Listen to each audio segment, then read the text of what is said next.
Hi friends, this video shows how to fix issue speaker louder on one side. Please don't forget to subscribe this channel. Please like and share the video. First go to settings.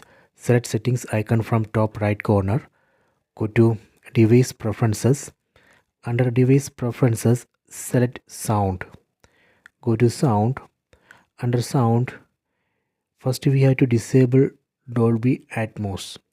We have to disable Dolby Atmos to get balance option. Let me disable Dolby Atmos.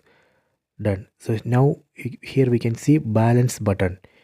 Using this balance button we can adjust left and right speaker volume. Here we should select 0. Adjust this balance button and set 0. That way we can balance left and right speaker volume. We can also adjust bass, treble.